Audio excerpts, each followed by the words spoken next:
Bom dia. E aí, como vocês estão? Vocês estão bem? Estão felizes? Estão gratos? Tá todo mundo muito bonito hoje também, né? A galera caprichou. Hoje a gente vai dar continuidade à nossa série baseada no livro de Salmos. Esse livro ele é muito conhecido no meio da igreja. É um livro muito difundido entre nós. A gente usa o livro de Salmos praticamente para tudo. Quando a gente fala sobre orações devocionais, a gente usa o livro de Salmos.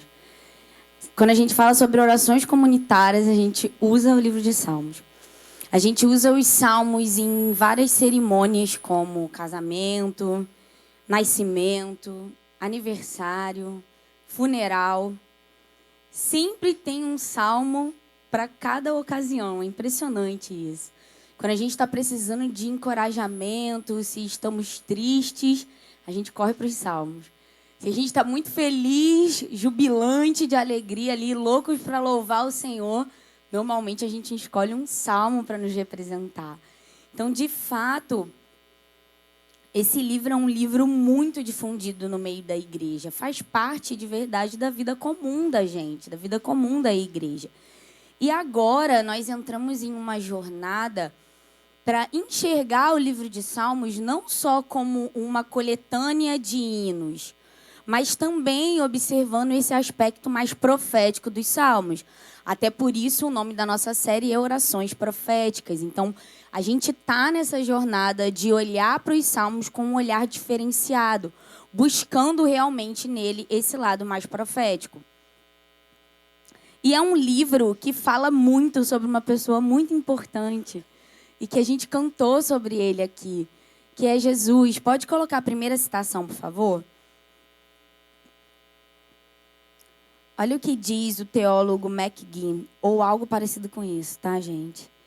Ele diz o seguinte: os salmos têm mais a dizer sobre Cristo do que qualquer outra pessoa. É um livro dele. Era um inário do templo, mas é tudo sobre ele. É um louvor a ele. Então, de verdade, quando a gente olha para os salmos, a gente tem que olhar como um tesouro e com essa visão de buscar realmente cavar esse tesouro para ver o que ele tem para falar sobre Jesus. E pasmem, a gente vai observar que na grande maioria dos salmos sempre tem alguma estação ali escondida, realmente como um tesouro, e fazendo referências a Jesus. E hoje a gente vai tratar de um salmo que eu considero um salmo muito interessante, é um salmo até famoso, eu posso dizer, entre a gente aqui, por sermos uma comunidade escatológica. A gente já citou várias vezes esse salmo, que é o famoso Salmo 2. Esse salmo, ele, pela tradição, ele é descrito a Davi. E por que a gente pode afirmar isso? Vamos abrir juntos aí Atos 4, 25. Lá está escrito o seguinte: disseste por meio do Espírito Santo, por boca de Davi, nosso pai, teu servo. Então, pela tradição, foi Davi quem escreveu esse Salmo 2. O Salmo 2, ele foi muitas vezes citado no Novo Testamento, cerca de 18 vezes. E provavelmente devido a esse caráter profético que ele tem. Há cerca de 3.000 anos atrás, Davi ele profetizou que os líderes mundiais, ali no final dos tempos, eles iriam se unir, eles iriam realmente fazer um grande complô para se opor ao reinado de Jesus. Então, é disso que esse salmo fala. Então, em certo sentido, a gente já observa isso nos dias de hoje. Há uma grande oposição do governo, há uma grande oposição da sociedade em relação à palavra de Deus, em relação aos seus mandamentos. Mas o que a gente vai observar aqui hoje no Salmo 2, que é um salmo profético, né, que fala sobre o futuro, é que isso ainda vai piorar muito. Vai chegar a níveis, a auges extremos que a gente ainda não viu. Então, tudo aquilo que a gente observa hoje, todas as notícias que a gente tem contato, né, Bíblias sendo proibidas dentro de escolas, porque eu vi essa notícia há pouco tempo atrás, em um distrito de um distrito americano, a Bíblia foi proibida de estar ali na biblioteca porque eles consideraram aquele conteúdo muito forte para as crianças, porque fala sobre sexualidade, muita violência. Então, ela foi proibida de estar na biblioteca dessa escola, uma escola enorme. Então, essas notícias são muito pouco perto daquilo que a gente vai ver. Então, de maneira geral, esse salmo ele vai trazer a realidade do reinado universal do ungido de Deus. Então, a minha intenção aqui nessa manhã é trazer esperança para nós. É que a gente leia esse salmo e que, através da exposição deles, a gente espere de verdade um governo que a gente nunca teve. Pensa em um presidente que você acha que foi o melhor presidente do Brasil. Jesus vai ser infinitamente melhor. Que haja em nós, de fato, uma esperança, um anseio por um governo que seja caracterizado por paz, por justiça e alegria de verdade. Então, que seja uma manhã de esperança para nós. Vamos ler Salmos 2, do versículo 1 até o versículo 12. E a palavra de Deus diz o seguinte: por que se enfurecem as nações e os povos imaginam coisas vãs? Os reis da terra se levantam e as autoridades conspiram contra o Senhor e contra o seu ungido, dizendo: vamos romper os seus laços e sacudir de nós as suas algemas. Aquele que habita nos céus dá risada. O Senhor zomba deles. Na sua ira, a seu tempo, lhes falará. E no seu furor os deixará apavorados, dizendo: eu constituí o meu rei sobre o meu santo monte Sião. O rei diz: proclamarei o decreto do Senhor. Ele me disse: você é meu filho, hoje eu gerei você. Peça, e lhe darei as nações por herança, e as extremidades da terra por sua possessão. Com uma vara de ferro você as quebrará, e as despedaçará como um vaso de oleiro. Agora, pois, ó reis, sejam prudentes, deixem-se advertir, juízes da terra. Sirvam o Senhor com temor e alegrem-se nele com tremor. Beijem o filho para que não se irrite e não pereçam no caminho, porque em breve se acenderá a sua ira. Bem-aventurados todos os que nele se refugiam. Ao falar sobre esse salmo, Spurgeon comparou ele a um drama dividido em 4 partes. Então, do versículo 1 até o versículo 3, nós vemos a oposição feroz dos reis à liderança de Jesus. Do versículo 4 ao versículo 6, a gente vai observar a resposta do Pai. E que resposta é essa? Exaltar Jesus e julgar os seus inimigos. Do versículo 7 ao 9, a resposta de Jesus, que é orar para liberar as promessas de Deus. E do 10 ao 12, nós vamos ver a exortação de Davi, que é o salmista, para que esses reis sirvam a Deus de todo o coração. E é interessante que esse salmo ele já começa com uma pergunta. É curioso isso. Davi ele já começa com uma pergunta, e não é uma pergunta em busca de respostas. Davi aqui eu posso dizer que está sendo sarcástico. A pergunta de Davi é uma pergunta retórica. É como se ele estivesse pensando: por quê? Por que se enfurecem as nações? E por que eles imaginam coisas vãs, ou seja, coisas inúteis? Essa palavra enfurecer, essa palavra no hebraico, é a mesma palavra utilizada para mar agitado. Então, essa é a realidade que a gente vai ver no fim dos tempos. E o questionamento de Davi é: por quê? Se eles sabem que vão perder? Por que eles se enfurecem? Por que eles se revoltam? E a realidade é que a inimizade contra Deus, ela está no cerne da natureza caída. O nosso Deus, ele é um Deus de relacionamento. Ele ama se relacionar conosco. Ele busca isso a todo tempo. Mas é impressionante o quanto o homem foge de Deus. O quanto o homem nutre uma inimizade contra o Senhor. Desde que o pecado entrou no mundo, é dessa forma.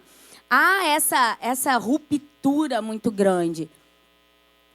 E a raça humana cada vez mais se afasta de Deus. Mas se a gente parar para pensar, não é lógico, não é nem racional os homens quererem se afastar de um Deus que é tão misericordioso, que é tão amoroso, que é um pai de amor. Isso é muito estranho, isso soa estranho para nós. Mas eles nutrem no seu coração um profundo descontentamento contra Deus, principalmente contra a soberania do Senhor. A gente vê que muitas pessoas acabam se afastando de Deus quando coisas difíceis acontecem em suas vidas. A pessoa passa por um problema de doença, uma enfermidade, né, a perda de um ente querido, e isso é o suficiente para fazer com que ela se revolte contra Deus. Ah, mas Deus não estava vendo? Deus não olhou para mim? Deus não está vendo os meus problemas? Então, há esse descontentamento em relação à soberania de Deus. E Davi aqui, durante a exposição desse salmo, ele vai nos mostrar uma imagem vívida do nosso futuro, ao descrever a oposição de fúria, que vai ser uma oposição de fúria unificada, calculada e coordenada. Então, eles vão, de fato, fazer um grande complô contra Deus e contra o seu ungido. Essa palavra ungido, ela é uma referência a Jesus. No Antigo Testamento, essa palavra no hebraico era a mesma palavra para Messias e no Novo Testamento para Cristo. Então, quando a gente lê aqui nesse salmo, ungido do Senhor, é uma referência a Cristo, tá? Então, o questionamento de Davi é justamente esse. Por que que eles vão se enganjar em algo que está fadado ao fracasso? E a própria história nos prova isso. Não dá para lutar com Deus. Se a gente olhar desde Babel, os homens querendo se unir para lutar contra Deus, para serem mais espertos contra Deus, o que aconteceu com eles? Eles foram confundidos e não conseguiram. A gente olha para a história, a gente olha para o Império Egípcio, por exemplo. Cadê Faraó e os seus soldados? A gente olha para o Império Persa. Cadê? A gente olha para o Império Romano, com todos os seus governadores e a quantidade de poder que havia em Roma. Todos eles viraram pó. Então, não há como destronar Deus. Não tem como tirar ele do trono. Não tem como tirar ele desse lugar de soberania. Então, por isso, é uma coisa vã, é uma coisa inútil. E para a gente, é muito difícil conseguir associar essa ideia de pessoas, de governantes, de líderes se unindo para alguma coisa. A gente olha para o nosso país, por exemplo. O governante ali do estado, o prefeito, o governador e o presidente dificilmente conseguem entrar em um consenso para alguma coisa. Agora, vocês imaginam isso, líderes e autoridades em escala global se unindo e concordando com alguma coisa. Então, de fato, é algo que a nossa mente ela não consegue associar ainda. Mas é isso que vai acontecer. E eles vão se unir com o objetivo de elaborar estratégias enganosas para convencer a sociedade a se opor ao reino e ao governo de Jesus. Como eu falei, em certo sentido, a gente já observa isso nos nossos dias. As pessoas elas estão cada vez mais resistentes à palavra, a obedecer a Deus. Há uma oposição contra a igreja, com quem se posiciona a favor dos valores do Senhor. Mas isso vai piorar mais ainda. No versículo 3, nos mostra o motivo dessa revolta deles. O motivo é uma busca por liberdade. Eles irão gritar: vamos romper os seus laços e sacudir de nós as suas algemas. Ou seja, é uma busca por liberdade. Os homens não querem o governo de Deus. Por quê? No governo de Deus há regras.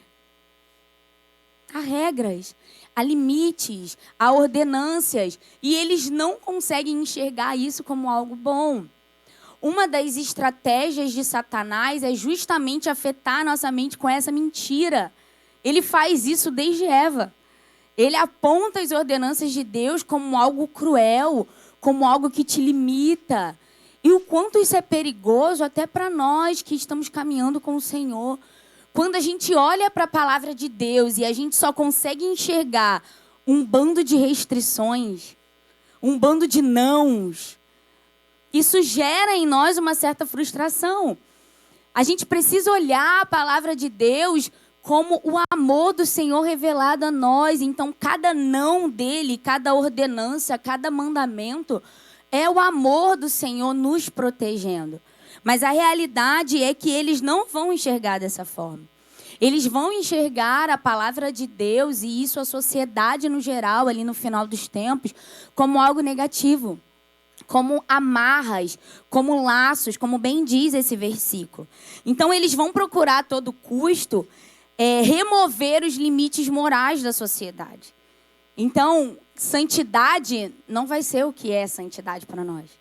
Casamento não é o que é bem assim. O que é casamento? E hoje a gente já vê isso, a gente entra em uma era de relativismo onde não existe nenhuma verdade absoluta. E quando você se posiciona com as suas verdades, na maioria das vezes você vai ganhar oposição. E isso vai piorar. O que é sexualidade para você? O importante é ser feliz. Não interessa se Deus criou o homem e criou a mulher.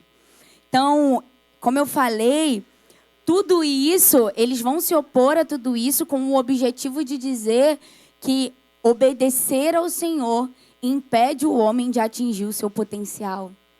Porque o homem, ele fica limitado, ele fica cercado, ele fica amarrado.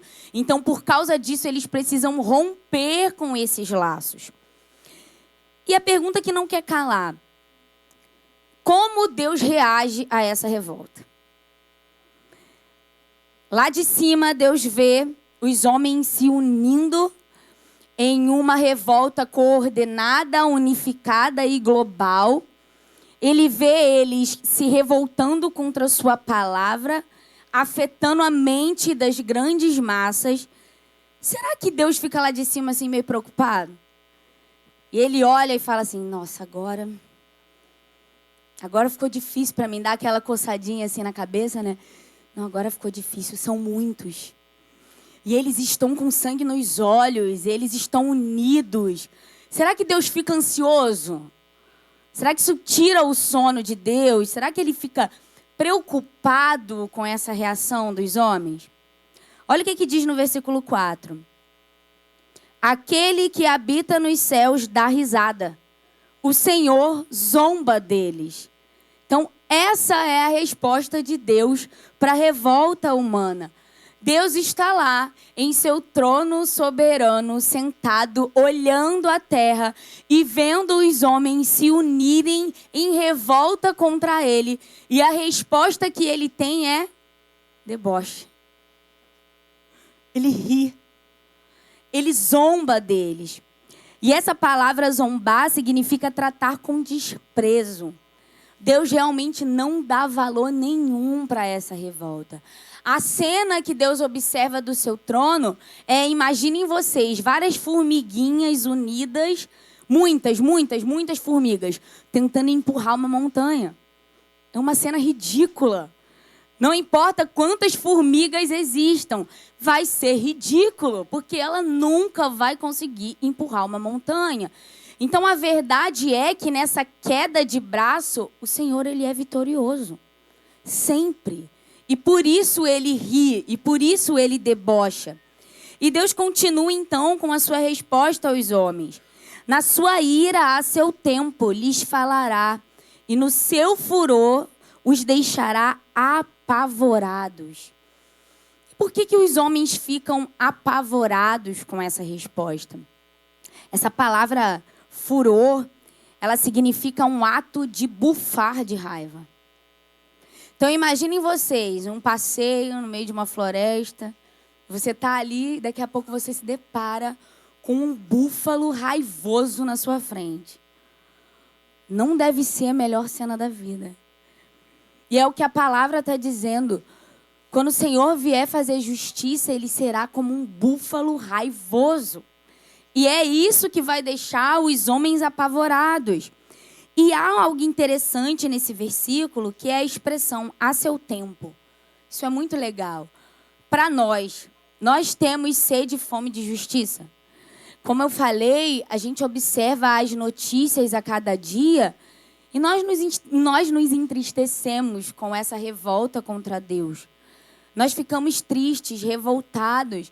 E às vezes pode haver em nós um sentimento de uma justiça que tem que ser para agora, que tem que ser para ontem. Mas aqui a palavra diz que há seu tempo. Então, no tempo de Deus, Ele virá e Ele fará justiça. Cabe a nós continuar orando por isso, orando pela vinda de Jesus, orando por esse reinado do ungido de Deus, que de fato será um reinado diferente de todos os outros que nós já vimos. E a resposta de Deus para eles continua. Ele diz: eu constituí o meu rei sobre o meu santo monte Sião. O que o Senhor está querendo dizer aqui? Eu não negocio com rebeldes. Não adianta. Não adianta vocês fazerem a revolta que vocês quiserem. Não adianta vocês se unirem contra mim. Eu não vou mudar os meus planos para agradar a vocês. Eu constituí um rei. Isso já está definido. Então a resposta de Deus para eles é a seguinte: quer gostem ou não, eu já escolhi Jesus como único rei dessa terra. Eu já escolhi o nome dele para estar acima de todos os nomes. Não adianta vocês baterem o pé. Não adianta vocês se revoltarem. E é interessante, a gente veio dessa jornada aí do jejum, né? A favor do povo judeu. E nesse versículo deixa claro qual vai ser o lugar que Jesus irá governar. Ele cita aqui no meu santo monte Sião. É de fato um lugar especial para Deus. Sião é o nome da cidade cananeia construída no Monte Moriá, monte esse que Davi conquistou. E o outro nome para essa cidade é Jerusalém, que é normalmente o que a gente mais conhece, né? E Jesus irá governar desse lugar. Então vai haver um trono físico em Jerusalém e Jesus vai governar a partir daquela localidade.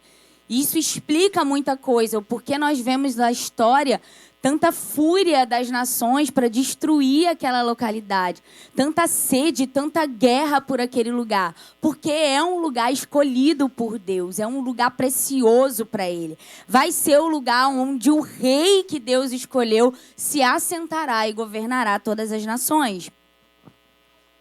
Versículo 7.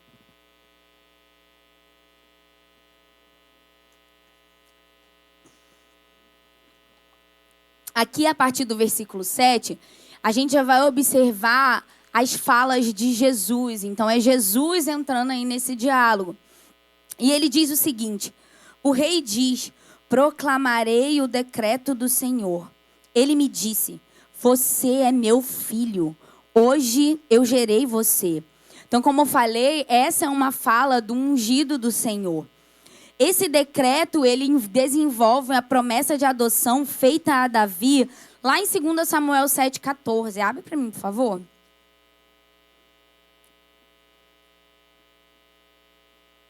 Foi uma promessa de Deus feita a Davi e cumprida em Jesus. E ele diz: eu lhe serei por pai e ele me será por filho. No capítulo 1 de Hebreus, nós vemos também o autor defender a soberania de Jesus utilizando esse versículo aqui. Que você é o meu filho, hoje eu gerei você. Na transfiguração, a gente observa essa fala vinda do céu: você é o meu filho. Então, todo momento nas Escrituras, ali principalmente no Novo Testamento, a gente observa em alguns momentos o Senhor, Deus Pai, olhando para Jesus, se referindo a Jesus como esse filho.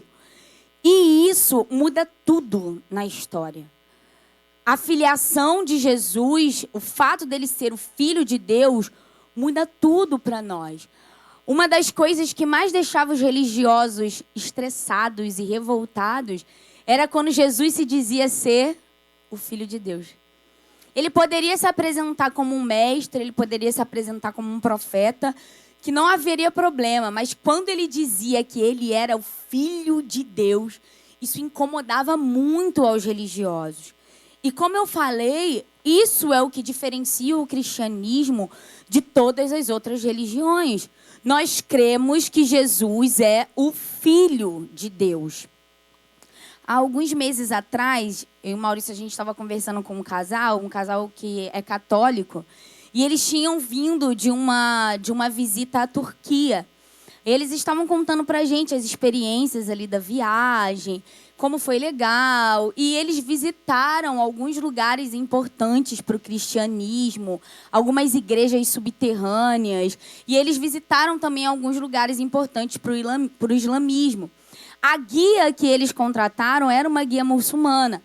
E o que deixou eles impactados e o que eles estavam compartilhando com a gente é porque eles se surpreenderam com o fato dessa guia falar tão bem de Jesus. Ela sempre falava de Jesus, querendo exaltar Jesus. Não, Jesus foi um homem muito bom. Jesus foi um grande mestre. Nós também reconhecemos isso. Jesus, ele é um profeta.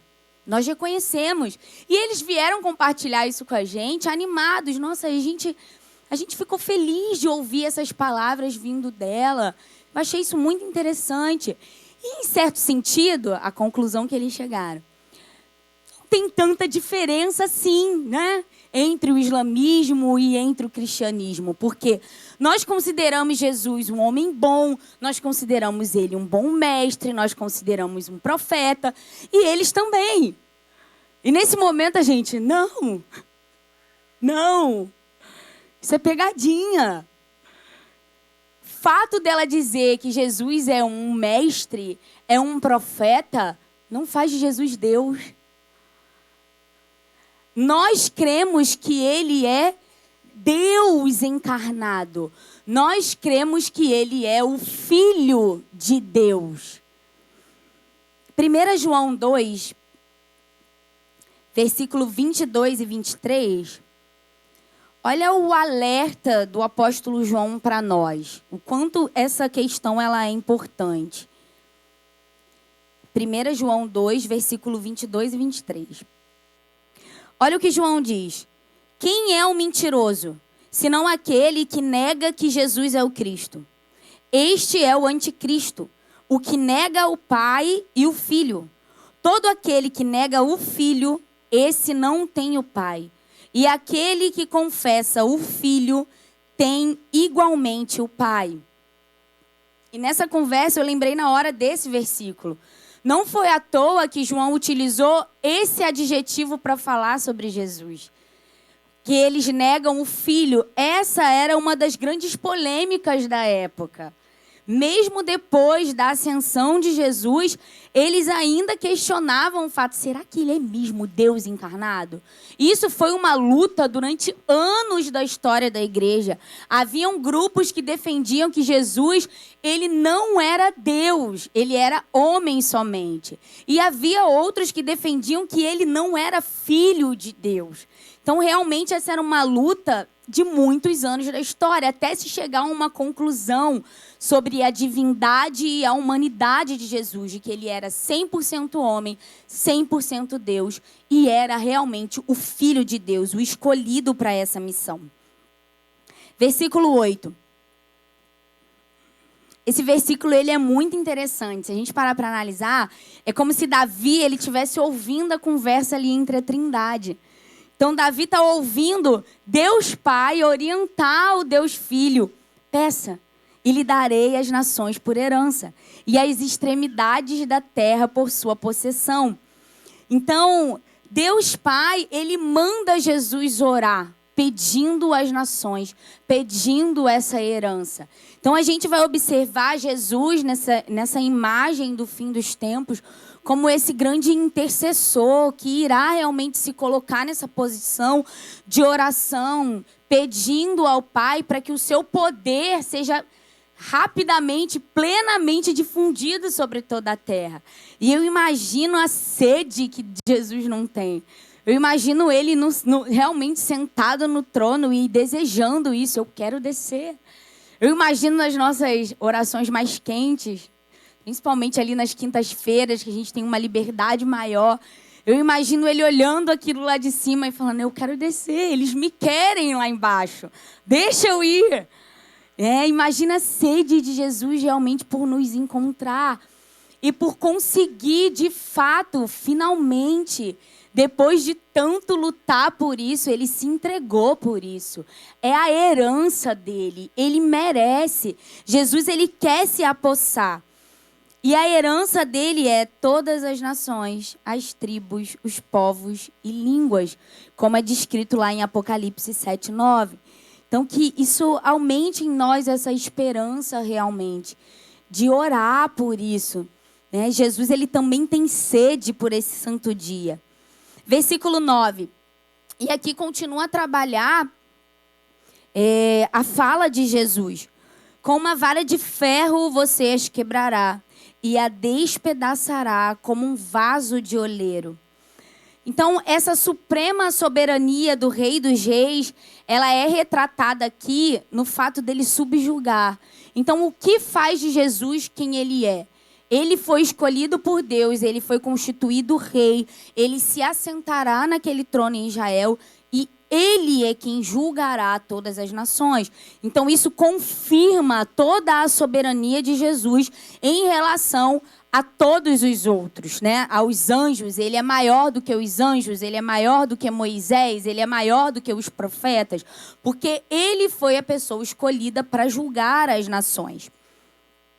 E ele vai fazer isso. Quando Jesus voltar, ele irá tratar de maneira severa todos aqueles que se revoltaram contra ele.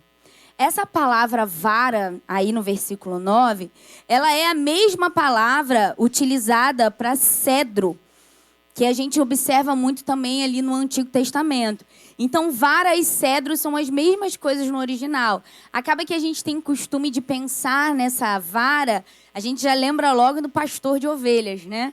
Com a vara nas mãos ali, guiando as ovelhas. E é interessante que essa vara do pastor, ela servia também para agredir os lobos, para afastar os bichos que estavam ali querendo pegar as ovelhas. Então, também servia como uma proteção.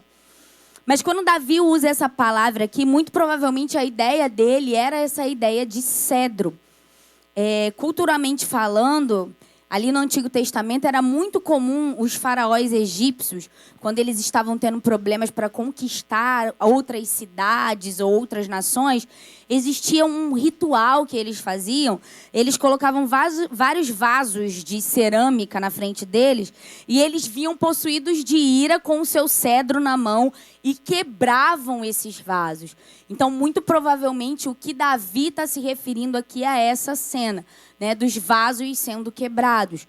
E esse versículo, ele nos apresenta o grande contraste que existe entre Jesus e todo o poder que ele tem e a humanidade e a impotência da humanidade. Então, Jesus é aquele que está com o cedro na mão. É aquele que vai quebrar as nações. E os homens e as nações são vaso na mão do oleiro. São os vasos que serão quebrados, tá? Versículo 10. Aqui, a partir do versículo 10, a gente já vai observar as orientações de Davi. São instruções do salmista para esses reis e poderosos. E ele diz assim: agora, pois, ó reis, sejam prudentes, deixem-se advertir, juízes da terra. Então, essas orientações, sejam prudentes, deixem-se advertir.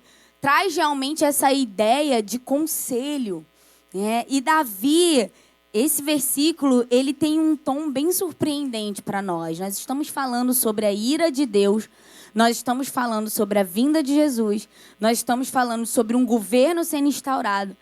E o que esse versículo traz para nós é o Senhor e o seu ungido dando uma oportunidade para que as pessoas se arrependam. Então, de forma misericordiosa, o Senhor está dizendo para eles: sejam prudentes, deixem-se advertir, se arrependam. E Davi continua essa instrução no versículo 11, ele diz: sirvam o Senhor, sirvam a Ele com temor e alegrem-se nele com tremor. Então, de fato, é uma oportunidade que está sendo dada para que eles decidam seguir ao Senhor. É uma exortação para que eles mudem os seus caminhos. E essa questão de alegrar-se no Senhor com tremor pode parecer até meio contraditório. Você imagina alguém se alegrando com tremor? Mas essa é a nossa realidade ao seguir ao Senhor. Nós nos alegramos nele, nós sabemos que ele é o nosso Pai, nós amamos o Senhor, sabemos que somos amados por ele, mas nós trememos diante da presença dele. Porque nós sabemos que ele é aquele que pode julgar todos os homens. Então nós não nos relacionamos com o Senhor esquecendo esse fato, deixando esse fato de lado. Então essa é a maneira como nós devemos servir a ele, nos alegrando, mas também não esquecendo de quem ele é e da justiça que ele pode trazer. Versículo 12. E Davi continua, nós cantamos aqui isso hoje, né? Ele diz: beijem o filho para que não se irrite e não pereçam no caminho, porque em breve se acenderá a sua ira. E nós cantamos muito essa canção. Existem várias canções falando sobre essa expressão, beijar o filho. E eu queria ler para vocês o que realmente significa essa expressão, para que a gente possa cantar ela com certeza do que nós estamos cantando, com entendimento do que nós estamos cantando. E olha o que diz. Essa expressão significa prestar homenagem a Jesus. É um ato simbólico que indica lealdade, submissão, um amor obediente que brota de um espírito de afeto por ele. Eu vou repetir porque hoje a galera está com muito sono. Estou sentindo o espírito do sono aqui nesse lugar e do cansaço. E talvez vocês tenham deixado passar isso. Olha o que significa. Prestar homenagem a Jesus. Ato simbólico que indica lealdade, submissão, um amor obediente que brota de um espírito de afeto por ele. Isso é beijar o filho. Em outras palavras, sujeitem-se a ele. Em outras palavras, reconheça-o como filho de Deus.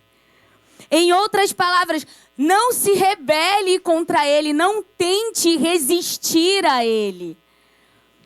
Nessa queda de braço, nós vamos perder sempre. Nós somos as formigas tentando empurrar as montanhas. Então é muito mais fácil a gente se unir a Jesus, a gente se submeter a ele. E o versículo diz que em breve se acenderá a sua ira contra aqueles que não se submetem a ele. E o que vai acontecer com essas pessoas? Vamos abrir lá Apocalipse 6, versículo 12 ao 17, para a gente ler juntos.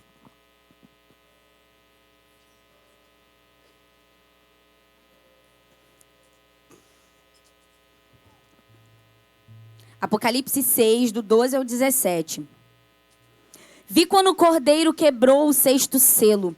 Houve um grande terremoto. O sol se tornou negro como pano de saco feito de crina. A lua ficou toda vermelha como sangue. As estrelas do céu caíram sobre a terra, como a figueira deixa cair os seus figos verdes quando sacudida por um vento forte. E o céu recolheu-se como um pergaminho quando se enrola. Então todos os montes e as ilhas foram movidos do seu lugar. Os reis da terra, os grandes, os comandantes, os ricos, os poderosos, e todo escravo e todo livre se esconderam nas cavernas e nos penhascos dos montes. E disseram aos montes e aos rochedos: caiam sobre nós e nos escondam da face daquele que está sentado no trono e da ira do Cordeiro. Porque chegou o grande dia da ira deles. E quem poderá subsistir? E quem poderá subsistir? A única esperança para os reis, para as autoridades, para os poderosos é a submissão a Jesus. A única esperança para nós é a submissão a Jesus. Não existe outra esperança. E esse salmo termina com uma afirmação muito linda. Davi diz o seguinte: bem-aventurados todos os que nele se refugiam. Se refugiar no Senhor é um grande problema para os ricos e poderosos, as autoridades da terra. Eles enxergam isso como uma escravidão. Eles não querem se subjugar a Jesus. Mas na realidade é o nosso lugar de segurança e de felicidade. Só há verdadeira felicidade, só há verdadeira liberdade se nós estivermos refugiados em Jesus. E o que esse versículo nos deixa claro, que nós lemos em Apocalipse, é: não dá pra gente se refugiar dele. Não adianta querer se esconder. Se você descer ao mais profundo abismo, ele vai estar lá. Se você subir ao mais alto céu, ele vai estar lá. Não adianta tentar se esconder e pedir para as montanhas caírem sobre você. Ele vai estar lá. O nosso verdadeiro refúgio é o Senhor. Nós não podemos fugir dele, nós precisamos nos refugiar nele. E isso só acontece de verdade através da nossa submissão. Essa é a realidade. O Salmo 2, como eu falei, é um salmo muito precioso, é um salmo profético, é um salmo que fala sobre o futuro. Nós vimos aqui essa concordância que haverá das nações para se opor ao governo de Jesus. Eles não vão aceitar esse governo. Mas nós podemos utilizar esse salmo e aplicar para nós no nosso dia, hoje. A pergunta que nós temos que fazer para nós: ainda existem áreas da nossa vida que Jesus olha e Ele aponta e Ele fala: isso aí não é meu. Ele não me deixa tocar nisso. Ele não submete isso a mim. Se ainda existem áreas na nossa vida que Jesus não aponta e fala: é meu, tem alguma coisa errada. Porque o senhorio de Cristo é um senhorio completo. A nossa vida precisa estar totalmente submetida a Jesus. Que a gente busque isso nessa manhã. Que a gente lembre dessa palavra. Que a gente lembre dessa oportunidade que o Senhor está nos dando. Que nós beijemos o Filho enquanto é tempo. E que a gente cante isso com verdade, sabendo o que nós estamos cantando. Amém?